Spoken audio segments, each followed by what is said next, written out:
Hey, everybody. Welcome back to the Prosperous Nonprofit. I'm really excited to be here today with Yanira Castro of Humanity Communications Collective. Yanira, welcome. Hi, Stephanie. Thanks for having me.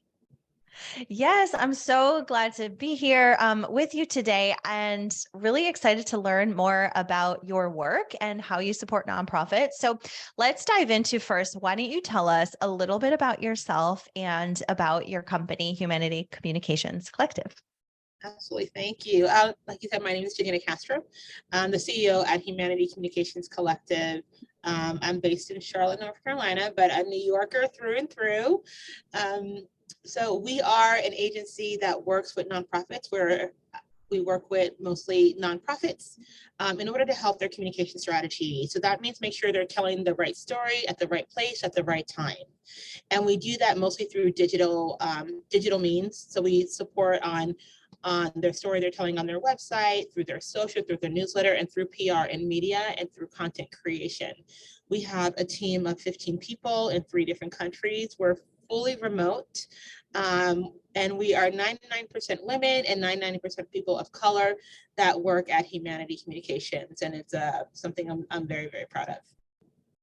Yes, I definitely want to talk about your company culture because I think you've built something really unique and really special. So we're going to get there. But I first want to ask, what did your path look like? Because Humanity Communications Collective was founded, you've been around for 6 years, is that right? Yeah, 2017. So, okay. Okay. So what were you doing before that? How did the business come about? So I've been in communications my entire career. I started at a boutique high-tech PR firm in Manhattan in the early 2000s and have worked with a number of different corporate restaurants and their marketing and communications. And then I was working actually in a brokerage house doing financial corporate communications, which is so boring. For me, it was so boring, but it was the job that I needed at the moment. It was close to my home. It paid really well. And it allowed me to sit in social for a number of years to really understand how all that works. And I got to a point where I was just, the finance business is really boring for me.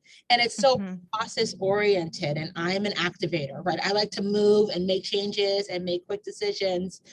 And I was working with a nonprofit as my side hustle. They needed help with their social media. And I loved the work that they did. And the executive director was like, hey, you're really good at this communications thing. Like, I'm like, oh, this is what I do for a living, because she was watching what I was sharing and all of that. And she asked me to work with them. And I did that. And I loved it so much because I was able to move quickly. Right. And also understand. I looked at their website. I said, listen, I can't support you on the social unless we fix your website, because those two things are so integrated together. And so we need to work that. She said, do what you have to do. And she gave me full reign to kind of just to level up all their communication. They had done a great job, but it just needed some fresh eyes. And when I did that work, I was so invigorated and excited. And I said, oh, I should do this. This is definitely more fun. And then my grandmother passed away. And I went to the funeral to help my mother with the arrangements. And I also thought, I want to move with more flexibility in my life. I want to do work I really love, and I want to be able to do it from anywhere I want. And I only want to do work that I'm really passionate about. And so that's how I made the change, those reasons. I love that. I love that. I feel like my transition into my business from working inside a nonprofit as a CFO into my business was for very similar reasons. I also happened to be like wanting to start a family at that time, but like you said, wanting to just be able to work on my terms and doing only the work that I really cared about, versus all the other stuff that you have to do when you work for somebody else. So I love that. I love that story. Thanks for sharing that. So storytelling is really at the heart of what you do. You're helping organizations tell their story. And I feel like there's a lot of talk in the nonprofit space of telling storytelling in a respectful way that's not this sort of like poverty porn in terms of like, just sharing these sob stories for the sake of attention, but storytelling in a respectful way. And so I'd love to hear you talk a little bit more about how nonprofits can communicate and making sure their communications are inclusive, are non-exclusionary, and are not this, sort of, I don't know the right word to describe it. You probably do, but like, just sort of showcasing these sob stories for the sake of attention versus storytelling in a respectful manner. Yeah, we've all been, or many of us have been to one of those luncheons where you go in and the salad is in front of you and the nonprofit is telling about their business, right? And at some point during this hour luncheon, they bring up someone they helped, or they have a video that shows tragedy and sorrow, and it is moving and it's emotional in a way, right? It does make people open up their wallets, but we want to really look at the reason why they're opening up their wallets. We understand that there is a need to ensure that we can showcase empathy, but also joy and solutions, right? And when you come from that center of how do we uplift people in a way that keeps their humanity at the center of themselves, that they're not being troped out for a donation, that's when you really start to dig in and understand there's more power in telling a story that is centered in somebody's lived experience in a way that showcases them as the hero of their own narrative and not the nonprofit being the hero. Right. And that's what a lot of those old school mentalities of those lunches are for. Look at this person we helped. Without them, they would have been still on the street or homeless or whatever it is. And that doesn't feel good for individuals. And so that's the change that we like to make, that we like to see with nonprofits. It's really changing the story from them being the hero to the person that's closest to the problem. And experiencing that they're actually the hero of their own story. I really like that. I like that, thinking about the person as the hero and not the nonprofit as the hero, and not the nonprofit really centering themselves as the solution.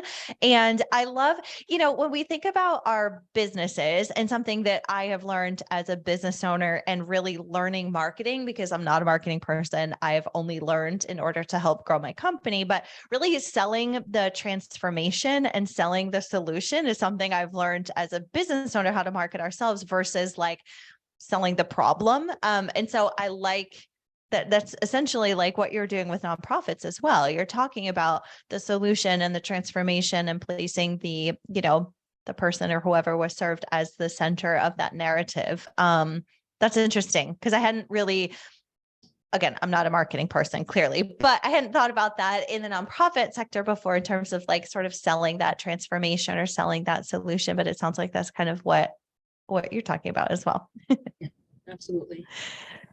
Yeah. So you also talk a lot about making sure that nonprofits, that their language and their communications are inclusive, non-exclusionary.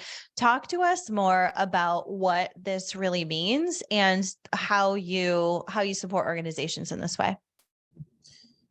Most nonprofits they're not employing the folks that they're supporting or they're helping, right? And as we like to say, the people that are closest to the problem are closest to the solution. And so if you're working in the field that we work in, which is justice-related causes, climate, environmental, gender, reproductive, racial, economic, workers' rights, all those different types of justices, we say we love all the justices. We want everybody to have justice. A lot of the nonprofits that are serving those folks are filled with people that have never experienced any of those issues. They're filled with folks that have really wonderful hearts, great hearts, but have never experienced what it's like to live, in a toxic environment, right? They've never been, they never grew up next to, let's say, an oil refinery or having the health impacts of that. A lot of the folks are really privileged, and they have, again, good hearts and want to help, and they have great ideas. But we need to talk to the people that we're serving, right? And so when I think about the folks at Humanity Communications, all of us are close to a lot of these problems that we're having. We've either experienced them, have families that experience them, and we're able to think about how do we connect with those folks that are closest to the ground, because a lot of us are the folks closest to the ground. And so, what I always want nonprofits to do is when they're looking at their own hiring systems is, who are you bringing in to serve your community, and really look at folks who are in that community to help you get to your goal. Does that answer the question? Did I say that right? Yeah. No, definitely. Yeah, I think you're right in that. And I'm just thinking about different examples of nonprofits that I have worked in or with. And you're right. Many times the people that work for the organization are not the people with the lived experience of the people that, or the situations that the organization is serving. So it sounds like, it sounds like a lot of your work almost backs up to like, okay, well, who do we have on the team internally? And it sounds like your team can sort of fill some of those gaps if organizations don't have people that really understand from a lived perspective, what the people who the organization is serving are experiencing. Do you help organizations like sort of figure out, I mean, I know you're obviously not like recruiting, Right. but do you help them sort of figure out how to fill those gaps, and do they understand that they even have a gap? Like, do you come into situations where they don't understand that there really even is a gap between who's working for the organization and the people that they're serving? Yeah, but there's usually it's a yes and those things are happening. It depends on the organization of where it is in its journey, and then of course, yeah, we're not recruiting or hiring, but we can point out gaps, and I think that's what's important is going, hey, like, okay, I'm looking at your team, and you're talking about wanting to be more inclusive in your communications, but your folks are only coming from one lens, which is why you need us, number one, right? But also, as we work with organizations, we end up, communication is so integrated as part of everything. We end up looking at obviously their website, hey, the language here, and then we look at maybe a job description and go, hey, this is not reflective of the type of company you want to be. So you may need, you have a gap here, you may want to look at that, because I think your other question was about, inclusive communications, right? And the DEI space and that phrase and that buzzword has been regulated to an office somewhere in an organization, and not fully integrated within the company. And when DEI is fully integrated into the company, you don't need an office to do that, right? That sits on the side. And so allowing and sharing with nonprofits, hey, make sure you're looking through everything you put out there in the world, whether it's recruiting materials, fund development materials, whatever it is, through this lens of how do I bring more people into the fold, right? As we worked with a university, and I shared with the communications team just a small change to stop using filters on your photos. When you filter people's complexions, when you use those filters, it changes the way somebody looks, right? And that was such a huge aha moment that they're not thinking about, because they're all coming from a similar background, a similar experience, and they don't understand when you change somebody's complexion, that really changes who how you're represented and how they feel represented. So small things like that are not, they're not intentional. Nobody's going to be intentionally harmful, but they just don't have the experience to know what that would feel like if it happened to them. Wow. What a powerful example, first of all, and what a small shift that organization can make. Like, just don't use filters on your photos. And that is going to allow someone to feel so much more seen. That's super powerful. And what I'm hearing is like the work that you are doing, it's so much more than communications. I mean, you are helping to transform cultures of organizations. And is that what you set out to do? Or has that been like a part of the process as your own work and your company has evolved? Yeah, no, I definitely didn't set out to do that. When I started, I was like, if I could just help a couple organizations, do a little bit social media better, maybe that'll change some things. Maybe I can drive some traffic and get awareness. And that's really all I was looking to do, right? Be supportive to organizations that I really love. But when you really dig in and understand that the communications is really the heartbeat of an organization, because if nobody knows who you are, you can't reach the people you want to serve. And if nobody knows who you are, then you're not going to get the funding to continue your work, right? Mhm. And so what has happened is that we've built such a partnership with these organizations and such a high level of trust with them that they come and ask for different types of support. Hey, can you look at this pitch for us? We're going to go pitch for funding to the foundation. Or, hey, you have really great people that work for you. What do you do? How do you get that message out there? How do you talk about the values that you hold? And so when you build a relationship that's based on trust, and you have an open opportunity to have discussions, and you're talking to the organization and you really become part of their team, they open up and they ask all different sorts of questions. And we're always happy to support in those ways, because we want our clients to consider us part of their team. And when you're part of somebody's team, you're not regulated to this one little set of deliverables. Mm-hmm.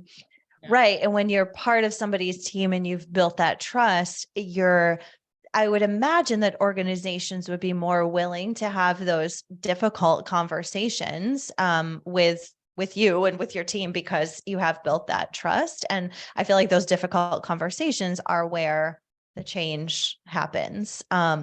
So that's really interesting. So if an organization is listening to you and they're like, oh my gosh, where are our blind spots? Where have we perhaps not been as inclusive, or where have we been exclusionary when we haven't really intended to? Where do they begin? Is there any sort of self-assessment an organization can do, or is it most beneficial for them to pay and hire an expert like you, or an organization like yours? Where can they begin to really assess, okay, how have we been to date? So it's really hard to diagnose yourself from the inside, right? The blind spots are blind spots for a reason. For a reason. And so, if an organization is trying to do this on their own or on a small level, I always recommend that they at least have somebody from the outside, because again, you just need a different perspective. You can't keep doing the same thing and expect to go to a different place. But for organizations, I'm always asking, what is your goal? Don't tell me what your communications goal is. What is your overall goal? What is your overall mission? And let us help you decide how to get there, because the journey is going to be different. And we know all the different journey tracks to get there, but organizations, so many folks are so used to this is how we do things. But just to step back and go, okay, what is our goal and how do we get there? And if they want to do it internally, it's really asking your question. You're asking yourself why again and again and again, right? There's a theory called the 5 whys. Okay, so we want to help people. We want to help more kids to read. Why? Because everybody deserves to have, a great education and the love of books, but why? And if they can at least start asking themselves the 5 whys, it can get very ethereal and esoteric, we want a better planet. But I would start there internally, but always find somebody else, even if it's not, it doesn't have to be us. We'd love it for it to be us. But even if it's somebody who you trust, that maybe you partner with, that works at another organization that you work with, that works outside of your industry, right? And can come in and just show you some different ideas and ask you some different questions that you're not used to asking yourself. It's just get some outside opinions. And it's, feedback can be tough, but we need to hear the tough things in order for us to really make change, especially if we're looking at changing people's hearts and minds. Mm-hmm. Yeah, that's so true. Your blind spots are your blind spots for a reason, because you literally cannot see them. So you need somebody else. And I think it may be a difficult conversation, but the change that you really want to see is only going to be on the other side of that difficult conversation. So I think organizations that are willing to do the work. Yeah, I think that is great advice. So you've talked a lot about culture inside organizations, and I know that you have built an incredible culture with your 15 team members at Humanity Communications Collective. So I would love to hear, I don't know, talk to me about the culture of your company. What makes your organization special, and like, how did that come to be? I mean, yeah. Okay, tell us about your culture first, and then I have like 50 follow-up questions. I love it. It's my favorite conversation. So we hold 5 values at Humanity. They're respect for people, that we're justice-minded, that folks are their true selves, that we have we're dedicated and results-oriented. We delineate that into be kind and be effing good. And which is their favorite value. They talk every week their favorite value. And I did 4, and I'm missing, and I can't remember which ones I did. Did you write it? Respect for others. I wrote down true selves. I didn't write down all of them. Yeah, they're justice-minded. And lifelong learning. And so those are our 5 values. And so when we look at those 5 values, for me, they really set the foundation of the culture. We look at hiring through those lens. We look at promoting through those lens. We look at when we're making tough decisions, we look through our lens value to understand, okay, is this part of our lifelong learning? When we're having conflict resolution, are we having respect for others when we need to do this? When we're looking at clients to work with, do they hold the same values? Are they also justice-minded, right? Do they have respect for us in our work? And so living through those values really builds a culture. Our true selves is one of their favorite ones, right? Because of course we want to show up in ways that are professional. But when we get on calls with some of our clients, we're talking about hairdos. We're talking about, the funny meme we just saw. We have a team member who brings the worst dad jokes to the opening of meetings. Right? She comes in quirky and playful, and everybody is comfortable. And when people are comfortable in that way, that they can show up who they are on a good day or a bad day, their creativity and their ideation is so much better than if they're spending their energy making sure that they show up in a corporate way, right? And that is so powerful for us to make sure that, of course, damn it, You're fine. My computer wanted to restart. Perfect timing. No, you're fine. Hold on. Get out of here. I feel like I should start that over, but no, yeah. I think you're good. I mean, you were talking about how people's creativity is able to come out if they're not spending their energy trying to like show up in just the right like corporate way. Exactly. And then that's better results for us and for our clients. And so it's really fun to be able to hop on a call with a client and talk about some innocuous, trending thing that happened, the Oscars, right? Anything like that. And it just makes us more comfortable. It makes them more comfortable too, to share, things with us that feel really internal for the organization, but the more that we know, the better we're able to help. So those values that we hold really build our culture in a way that people really enjoy working with us. Want to work with us. Yeah, because I mean, we are like, this is like the stupidest obvious thing to say, but we are all people and we are all unique. And to be able to just like be yourself in your work, where we spend so much of our time and energy, is so powerful. And I love that you connected that to people's creativity. And I know that when I feel like I'm placed in a box, I'm like thinking inside that box as well. Whereas when you are free to express yourself as you are, like, your creativity will abound. I think that's, go ahead. I was going to say the other thing about culture that's so important, and I think this is a lesson for anyone, especially nonprofits who are doing mission-driven work, is understanding the barriers we're putting into place on bringing people in. right? And so those barriers could be education, they could be geographic, they could be experience, but we really look at people's lived experience and how they can connect to the work that we do. And that's a very different value than looking through, okay, did they get a bachelor's in communications? Have they worked in this field before? Have they worked with nonprofits before? And all those things are great. I need people to be great at what they do, but I really need people to be passionate more than anything. I can teach and train about just about anything. But what I can't teach you is to really love the mission of the work. And so when we hire folks that are a culture fit and a mission fit, and say their skills are, a 5 out of 10, we can get them to 9 out of 10. We can get them 10 out of 10. But we cannot change people's passion, right? Or you don't. And so that's been an important part of building the culture.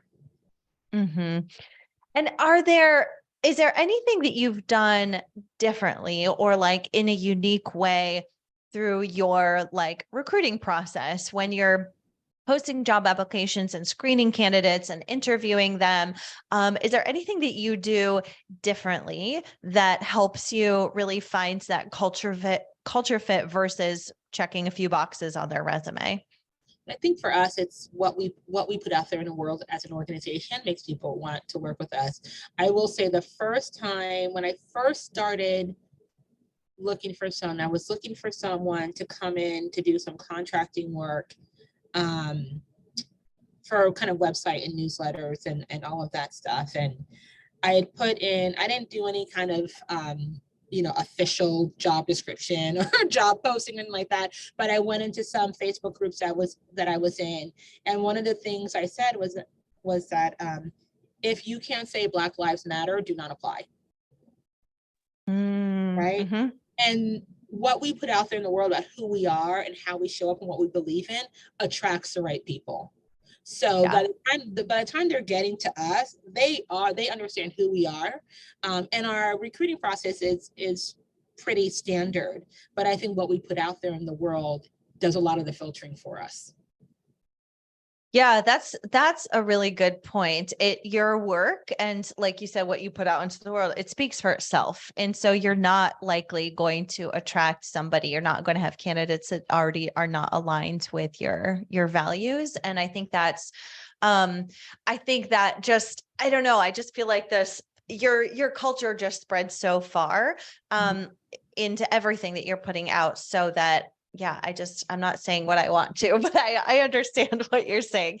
So I love the fact that you talked about your values really being a lens for like everything that you do, for hiring, for firing, I would imagine, for even the clients that you work with. And we're the same way. So our value, like we have KPIs based on our values. We have internal like team awards based on our values. We're thinking, we ask candidates throughout like the interview process, how they've exemplified certain, of our core values in their, previous work and in their lives and things. So I love that. Do you see that is common in the nonprofits that you work with as well? Are they sort of like living and dying by their core values as well? Do they have, I know, and I'm just thinking about one organization that I've worked with, they definitely do have core values and they definitely did sort of live them in their everyday work. Is that common in organizations or not so much?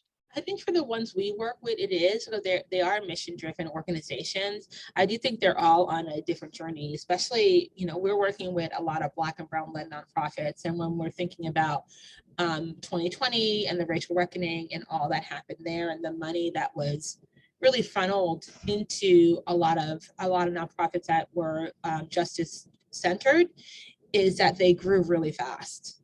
They were able to put lots of people on the ground to support the communities that they serve.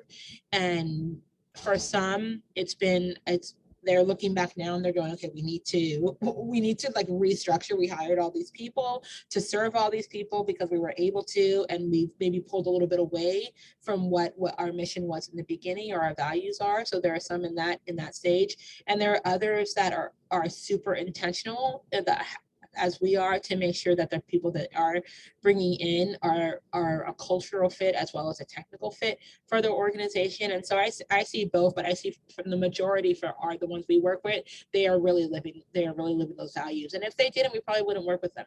So.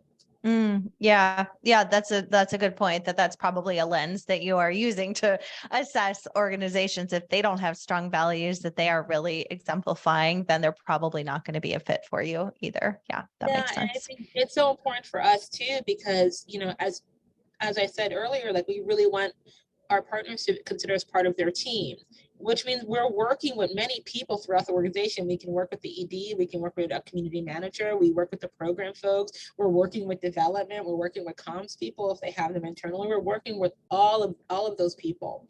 And so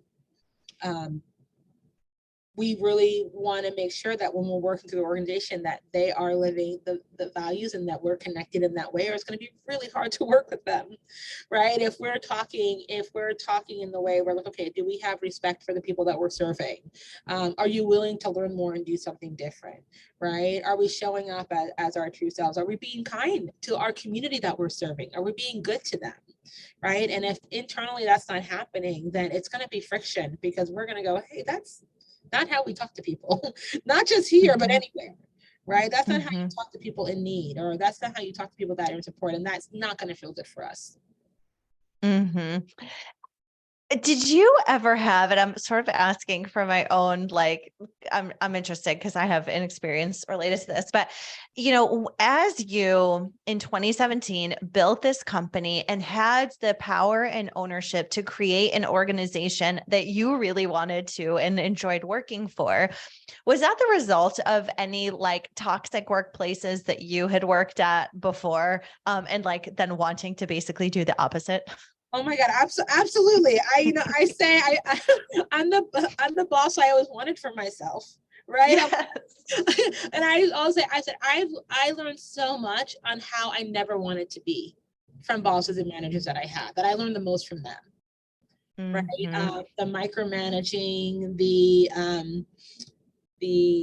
inability to have a real conversation with somebody, the inability to cry. I'm very emotional. My team will tell you, like, whenever I'm excited or I cry like in every meeting, because I'm so proud, right? But to stuff all those feelings down in a way. When we had a young team member started, and she slacked me and she said, I got to go to the dentist, but I'm only going to be gone 45 minutes and I'll have my phone. And I was like, go to the dentist. What are you doing? Getting your wisdom teeth out? Take the day or two and take care of yourself.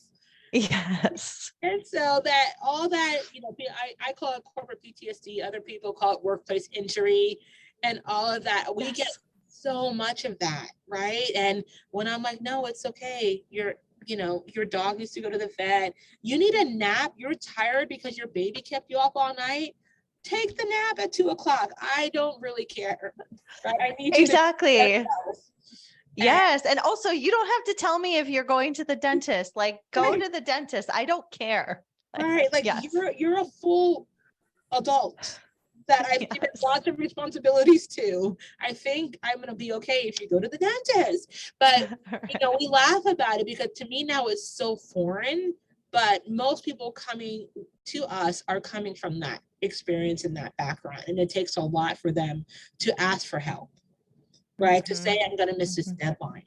All of these things. So we have to create an environment. I'm sure you do that. It's okay that we're here to support each other. And especially when you're all remote, you have to talk about that even more because you can't see it on people's faces every day.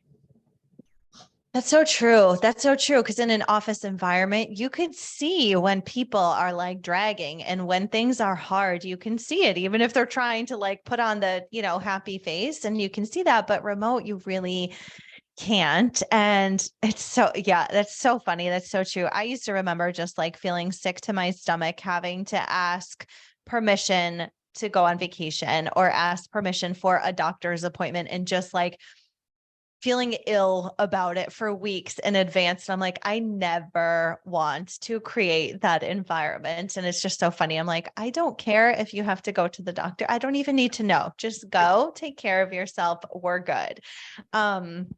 That's so funny because I also feel like I am creating what I had never had before. And so I just want to encourage any nonprofit leaders or leaders of businesses listening, like, are you creating a culture that you would want to work in? Like, are you the leader? Are you the boss that you would want to have? And maybe in many cases, yes. But if you really think about that, maybe not so much in certain ways. And so I've even had to examine this, in myself, in the way that, not when it comes to like doctor's appointments and self-care, but more in like the direction that I give to my team. And I'm realizing that I have things in my head that don't ever make it out of my mouth. And so my, direction is not as clear, or my expectations are not as clear as I have them in my head. And so that has led to frustration on my team. Like, well, okay, I thought this was a priority, but actually you never really gave me a deadline. So I don't actually know when I should be working on this. And so I've had to be like, okay, am I, borrowing from Brene Brown, am I painting done? And a lot of times I have not been great at that. So I think it, I don't know. I feel like there's always growth. Go ahead. Yeah, I'm so with you, right? Yeah, I love Brene Brown, and like, what does done look like? Right? Yes. What does done look like? And I think it's the expectation. I really believe that in any business, especially nonprofit, people want to know, what our larger goal is, right? What is our larger goal? But then what do I do to help that larger goal? So what are my expectations? Like, how do you want me to show up? How do I deliver things to you? How do you want me to accept and receive feedback and give feedback? But expectations to me has been the biggest thing that is also stuck in my head, right? Mm-hmm. Because I'm like, well, this is the way that people should just do things. And I don't know why we think that they should just know how to do things. I've been doing this, this work over almost 25 years, and I have 25-year-olds on my team. Mm-hmm. Clearly different level of experience, right? So I have Yeah. to set expectations on what I want things to look like. And Yeah. And I think in nonprofits, especially when you're doing program work, right? We just got to feed the people. We just got to get the folks in the door. We just have to do this, right? And you're so driven towards the larger goal of hopefully one day putting yourself out of business, which I think all nonprofits should want to do at some point. Yep. Forget that we have to outline some of the steps to get there, because mission is great, but it's not enough for folks to. They need to feel part of it and understand how they are part of this larger goal and vision that they have. Mm-hmm. Yeah. Yeah, absolutely. I love that advice. Well, as we start to wrap up, one question that I ask all of our guests is, what does a prosperous nonprofit look like to you? For me, a non-prosperous, I said a nonprofit. Okay, let's start again. For me, a prosperous nonprofit looks like that they understand who they are and where they want to go. First and foremost, and of course I'm looking through a communications lens, right? But they have to know what story they want to tell. But they also have to have really strong communications, because again, if they are looking for awareness, or if they're looking to raise money, or they're looking to support people on the ground in whatever field that they're in, people need to know who they are and that they're available for them. So in order for them to do that, they have to have strong communications. And I really believe they have to have strong finances and operating budget to support not only the people on the ground, but also to support their team members, right? Nonprofits, we really need to pay their team members well. They are working for the mission of the organization, right? But we talk a lot in the world about self-care and about balance and all of these things. And nonprofits, I think of right now, are some of the biggest perpetrators of just working people 15 hours a day, right? And yes, they're doing the work because they love the mission, but you have to pay them well or they're going to burn out. They're not going to be any helpful to you. So prosperous to me looks like good communication, a good understanding of where you're going, and having strong financials. I love that. I love all of the pieces of that. Yes, nonprofit leader burnout is something that I've been thinking about. I've been having a lot of conversations around, because I feel like the messages and the culture of self-care in like not in the spa massage way, but like in thinking about like, are we working in our zone of genius? Are we delegating? Are we managing our time appropriately? Do we have enough like infrastructure inside the organization so that, you know, we are efficient in the way that we're working? In that, like that conversation of self-care, I feel like it's just not, I'm having lots of conversations with nonprofit leaders who are doing this really well, because that's not common. And so I love that you talked about a prosperous nonprofit really having people working inside of it that are well taken care of in all aspects, because at the end of the day, if the people are not taken care of and if they're failing, then the organization is going to fail. So that's so important. Beautiful. Well, Yanira, thank you so much for chatting with me today. This was an amazing conversation. Where, if our listeners want to find out more about you and about humanity, where can they learn more? Thanks, Stephanie. 3 places. You can go to our website. It's humanitycom.com. You can go to our Instagram, which is humanitycomm. And you can find me on LinkedIn, Yanira Castro. I'm pretty active on there and love to connect with people in those 2 places. Amazing. Awesome. Well, absolutely go check that out. And I was telling Yanira before we started recording that I love on her website, humanitycom.com/donate. You can not only learn more about her company and the work that they do, but also the amazing nonprofits that they serve. She's got them just beautifully highlighted on that page. And I absolutely love that. So thank you again for being here. I so appreciate you. Thank you, Stephanie. So great talking to you. I'll see you soon. Yes.